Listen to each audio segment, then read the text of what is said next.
Greetings, ladies and gentlemen. Welcome to Jay-a-samei Casual Talk. Joining us today, we have rapper and hip-hop artist Yzloe joining us today. How you doing, ma'am? I'm good, Mama. How are you, Jay? I'm good. I'm excited to get to know a bit more about you.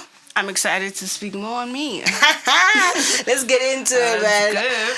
I would love to know more about your upbringing and where you're from. Well, Ndile, Wakotloama, but originally Zulu, so Ngwamgati Madlogovu. Let's get it. So now I reside in Pretoria. That's where I am, a Pretoria resident. Yeah. Yeah. Where in Pretoria are you based? I'm based in Pretoria North. What? And Johannesburg. I like to say I'm a Johannesburg artist. I hear Makes you. more sense. Makes more sense to you. Yeah. I hear you. So when did your love for rap and hip-hop music start? Well, it started with poetry in grade 6. It was poetry, grade 6, grade 7. And then in high school, I just started listening more into rap music. And then in 2014, that's when I found myself recording my first rap song. And from there, I was just like, no matter how whack I sound, I'm going to do this until I sound good to myself, And yeah.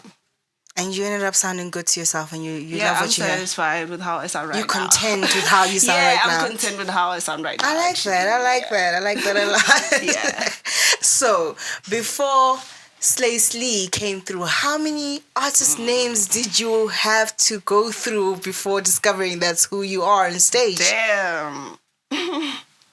Damn, there's been so many fake names.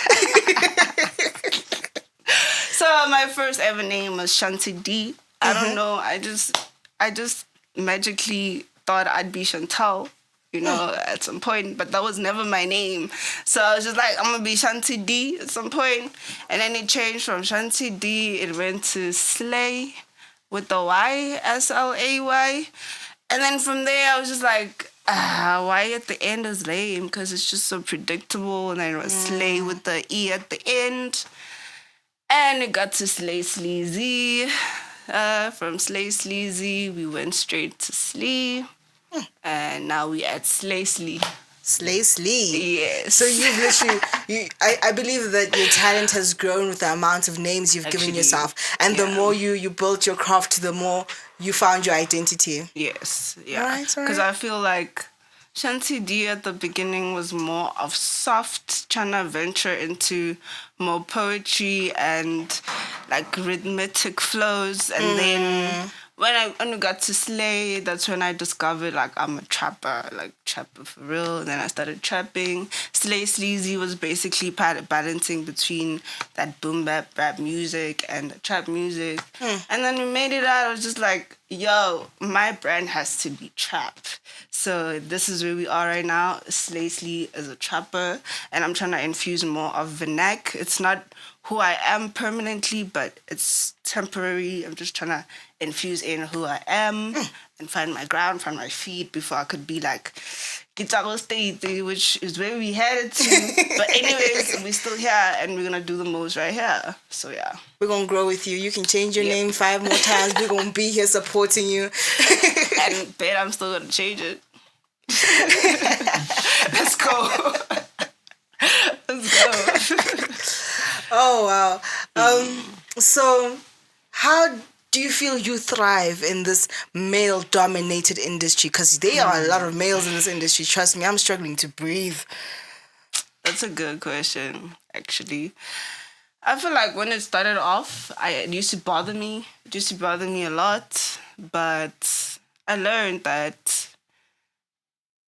if I'm priority, it shouldn't really matter what the next person thinks, especially if it's a man. And it's also important to see if those people, like those males in those spaces, do they want the best for you or are they just jealous of you? So it's all in the tone, all in the action, because words can just be words, but you just look at how people act around you.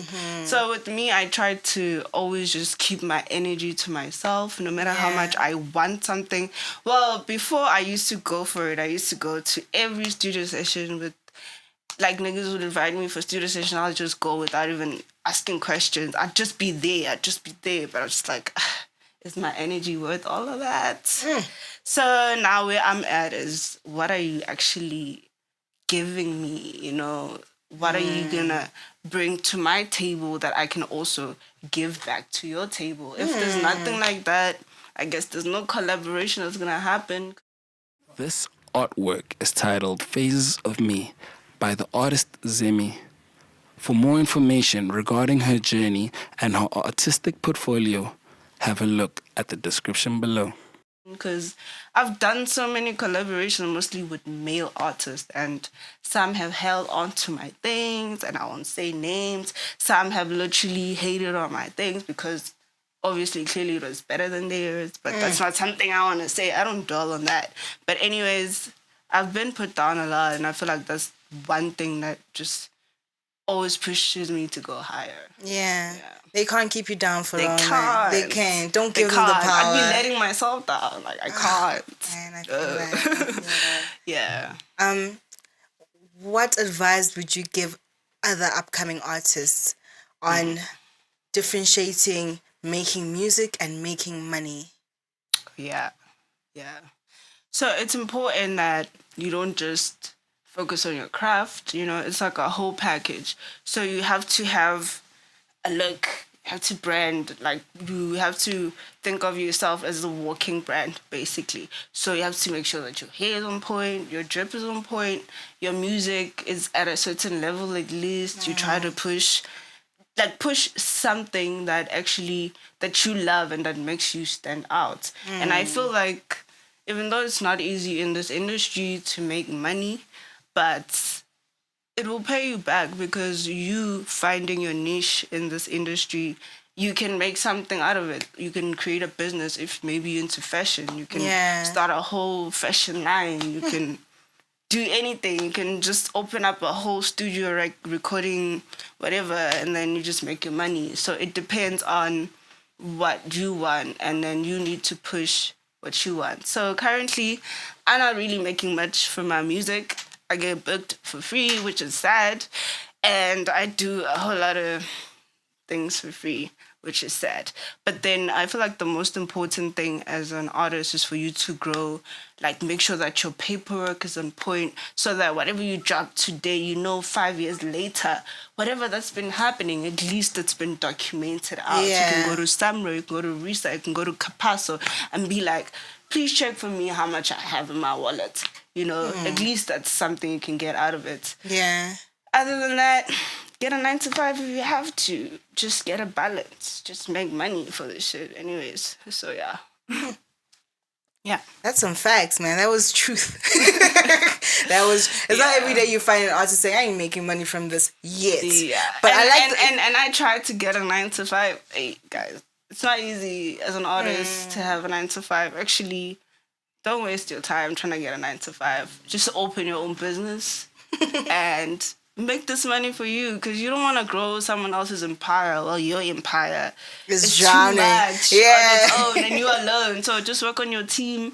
You'll get it back. I feel that. And right before we started this interview, I heard a voice note from your mom. I heard a very proud mom on that voice note, and I'd like to know how your family supports you in this journey of music and how they impact your sound as well. Okay. So when it comes to family, it's crazy because my family is massive. It's massive. On my mom's side, my mom has been very supportive of my craft. Even before my dad passed away, my mom was one person who was like, she's gonna push for me to study what I wanted, which I wanted to study film, versus my dad wanted me to study engineer because he believed I could. But I just did that for high school. It wasn't anything I was passionate about. So family will just try to push you towards what they believe is best. But then you pushing further towards what you're passionate about, they will eventually acknowledge that. It wasn't easy for them to accept that I make music and that is my career, and I might not be a lawyer or a doctor, but today I could say that they do give me flowers for the music I work on, for all the hard goals that I actually achieve. So Yeah. This artwork is titled Phases of Me by the artist ZEMI. For more information regarding her journey and her artistic portfolio, have a look at the description below. All right. Yep. And how do you monetize your music? Well, currently, how I'm trying to monetize my music at the moment is I'm trying to align my music with a specific line of fashion, which I'm still working on it. I'm working on a fashion line that I can, because I don't want my brand to be just a logo. You know, I want people to know, see, when they think slay, something sleazy, you know exactly what you're thinking. You know the looks on point. You know the drip on point. So with me, I'm very passionate about fashion. So currently I'm trying to start a fashion line and see if I can promote it enough, open up a store, and just push. Also design maybe shoes in the future. So yeah, that's how I'm planning to monetize my craft. But currently, it's just royalties, trying to get radio plays, trying to get that bag at least secured. So yeah. I hear you. Yep. Oh, guys, Namhlanje is the 4th of April. Raining. And it's raining outside. But I'd like to say on this day, on the 4th of April, Slee, my bad, actually dropped her EP. Oh, yeah. Please let us know more about it. Oh, yeah, guys, I'm so excited about this one. So the truth is, this EP is not my first project. Like, my first project is available on SoundCloud. I dropped it in 2019. It's like a full album. So this is like my first debut EP where I'm just like, I have it on all digital platform. I can submit it to radio, for TV. I can submit it for all that, and then I can actually get my bag corrected. So right now I'm just on a journey of fixing my things. So I might relaunch my album that is on SoundCloud, but obviously as Slay, because Slay Sleazy is dead, R.I.P. But yeah, go listen to my album. My EP. It's titled Flux. It just dropped today. It's available on all digital platforms, 7 tracks. So I would love it for you guys to go listen, do TikToks, do the most. Let's go. Hold up, my team wants to clap hands for you and they're holding back. Guys, feel free. Yeah. We are all excited and happy for you. I love the fact that you're willing to polish up your old craft. As you say, you're fixing everything. Now you can submit. Now you can have it on streaming platforms, which shows a lot of growth, and that's what we want to see amongst artists as well. This is a beautiful day for you. Congratulations from the Yzloe Studios and Jay-a-samei. We hope to hear more droppings. Yes, of course. Now I'm working on my debut album. Let's go. Yeah. Ladies and gentlemen, there you have it. Yeah. Slee, here at Jay-a-samei Casual Talk, which is recorded at Yzloe Studios. Thank you for being here today. It was a pleasure. Thank you so much. Ladies and gentlemen, we out. Bye. Signing out. It's your girl.